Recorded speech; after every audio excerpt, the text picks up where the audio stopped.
किलोचं डोकं हालते पण 10 ग्रॅमची जीभ म्हणत नाही शरणात. एवढं मोठं डोकं हालते वज्र आणि जीभेनं म्हटल्यानंतर काय होणार आहे. शिवशरणात हो शिवशरणात. राम राम राम राम नमस्कार नमस्कार. शास्त्रकारांनी असं म्हटलंय, ज्यानं अगोदर नमस्कार करतोय, ज्यानं अगोदर राम राम करतोय, ज्यानं अगोदर शिवशरणात करतोय त्याला पुण्य लागतं, नंतर करणाऱ्याला नाही लागत. म्हणून की नाही मला कसलं का कुणी का कुठं का भेटेना, पटकन एका सेकंदात आम्ही शिवशरणात हो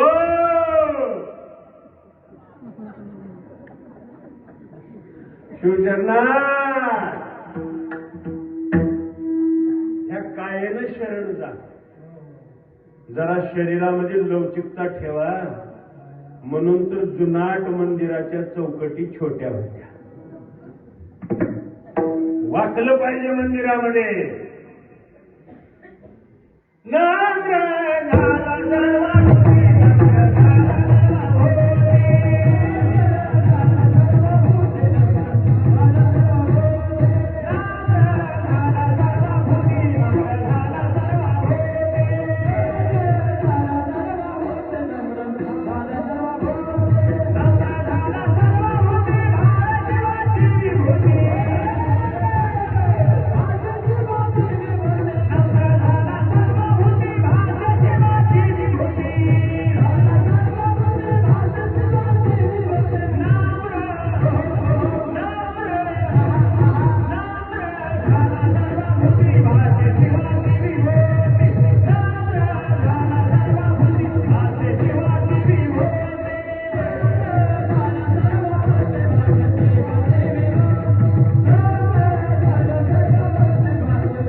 माऊली म्हणाले नम्र व्हा. नम्र झाला सर्वभूती, नम्र झाला सर्वभूती. सर्वभूती म्हटले बरं, नुसतं सोयऱ्याभूती नव्हे. भाषे सेवाची विभूती, भाषे सेवाची विभूती. जम्मू काश्मीर वरून हरळया चांभार महात्मा बसवेश्वरांना भेटायला आला. कायेनं शरण कसं जायचं बघा. बसव पुराणामध्ये या शरणांची कथा आहे.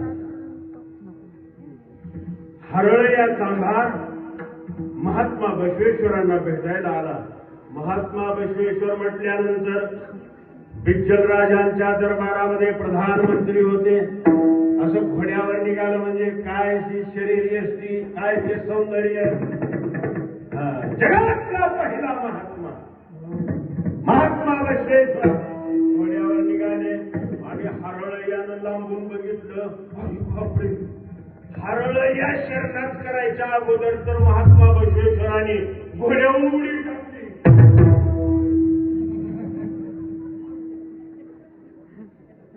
बघा, हरळया चांभारांनी शरणात करण्याच्या अगोदर बसवेश्वरांनी उडी टाकली. शरणात शिवशरणात. बघा, प्रधानमंत्री अगोदर शिवशरणात करतात म्हणून जगातला पहिला महात्मा. एवढं झाल्यानंतर हरळयाच्या जीवाला गोष्ट लागली. म्या इतका गरीब माणूस, पण महात्मा बसवेश्वरांनी अगोदर शरणात केला. आता हे ऋण हे उपकार कसे फेडू. रडू लागला आणि रडत रडत घरी गेला. घरी रडत गेल्याबरोबर बायकोनं म्हणली का झाले की आज. रडतच आले बाहेरून. पुन्हा संग वाद घालून आलं की भांडण करून. तसा विषय नव्हता. आजची थोडी वेगळी गोष्ट आहे. माझा ऐकून घे. महात्मा बसवेश्वरांनी मला अगोदर शिवशरणात केलेलं आहे.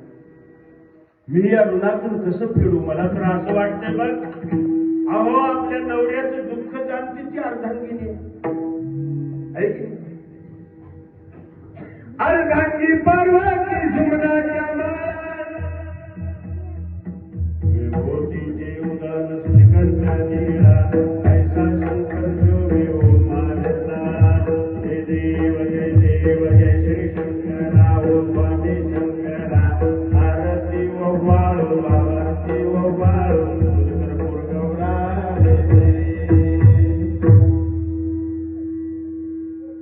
तुला सांगतो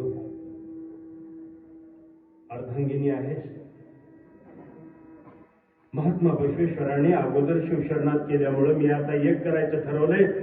माझ्या या पायाच्या कातडीच्या पादुका तयार करून मी महात्मा बसवेश्वराच्या पायात घालणार. हरळ्या चांभार होता म्हणून त्याच्याजवळ जे कातडं कापायचं असतं त्याला काय म्हणतात? रापी. हरळ्यानं रापी काढली आणि असं मांडीला लावली.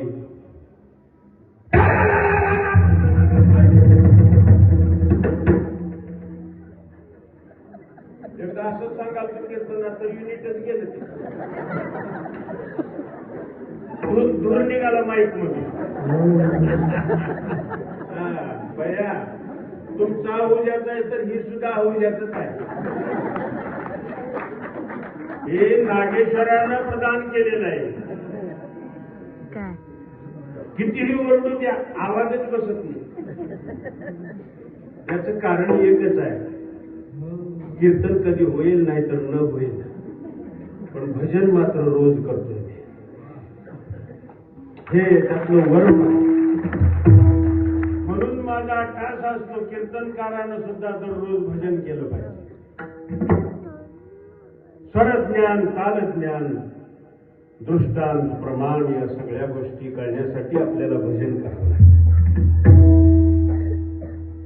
बायकोनं बघितलं हरळ्यानं मांडी कापल्यानं थांबा थांबा थांबा थांबा म्हणजे मी तुमची धर्मपत्नी आहे. तुम्ही दोन्ही पायाचे कातडं कापू नका. तुम्ही उजव्या पायाचं कापा आणि माझं डाव्या पायाचं कातडं घ्या. त्याला म्हणावं बायको. आपला नवरा मरून आलाय ना आपण गळ्या इतकं खात बसावं का? होय, त्याचे दृष्टांत वेगळे येतात. आपल्याला वेळ मर्यादित आहे असं घ्या. आपल्या पतीचं सुख ते आपलं सुख आहे, आपल्या पतीचं दुःख ते आपलं दुःख आहे. धर्म अर्थ काम मोक्ष हे चार पुरुषार्थ एकमेकाला सोडून आम्ही राहणार नाही अशा प्रकारची शपथ आपण विवाह संस्काराच्या वेळी घेतलेली आहे. झालं बाबा, पती पत्नी नवरा बायकोने दोघांनाही एक एका पायाचं कातडं काढलं, जोडे तयार केले आणि महात्मा बसवेश्वराला भेटायला निघाले. महात्मा बसवेश्वरानं बघितलं, डोळे भरून आले महात्मा बसवण्णाचे. आपल्याबद्दलचं अत्यंतिक प्रेम जेव्हा आपण पाहतो तेव्हा आपलं सुद्धा अंतःकरण भरून येत असतं. आपल्याबद्दल एखाद्यानं त्याग केला, मग तो कोणत्याही स्वरूपातील असू दे, आपल्याला सुद्धा अंतःकरणातून त्याच्याबद्दल प्रेम वाटतं. हरळ्याच्या बायकोनं आणि त्यांनी जे जोडे डोक्यावर ठेवून आणले ते महात्मा बसवेश्वरांनी पाहिले आणि कडकडून मिठी मारली. हरळ्या हरळ्या, अरे पैसे खर्चून कुणी तर बाजारपेठेतून जोडे चपला आणून देईल, त्याच्यात काही नवल नाही. पण स्वतःच्या कातड्याचे जोडे माझ्यासाठी शिवलास तर माझी सुद्धा एवढी मोठी योग्यता नाही. तुझे जोडे घालीन मी कुणाच्या पायात? माझ्या नाही, त्या विश्वनियंता कुडल संगम देव भगवान विश्वप्रभूच्या पायामध्ये जोडे घाल. आणि महात्मा बसवेश्वराने तू जोडे घेतले आणि डोक्यावर घेऊन निघाले. गुरुराज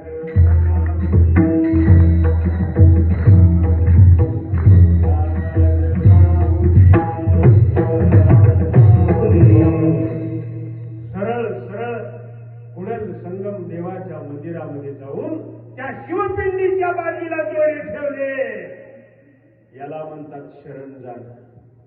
काय शरण जाणं, वाचेनं सुद्धा शरण गेलं पाहिजे. तोंडानं आपण सदैव नम्र असावं लागतं. कोणीही असू द्या, कुण्याही जातीचा असू द्या, कोण्याही जीवाचा न घडो मत्सर, वर्म सर्वेश्वर पूजनाचे काया वाचा आणि मन. आता कुणाच्या मनात काय आहे ती कळ नाही बघा. मनाची अवस्था खूप वेगळी आहे. वेगवेगळ्या संप्रदायातल्या संतांनी मनाच्या संदर्भामध्ये भरपूर अभंग रचना केली. मन कराळे प्रसन्न, सर्व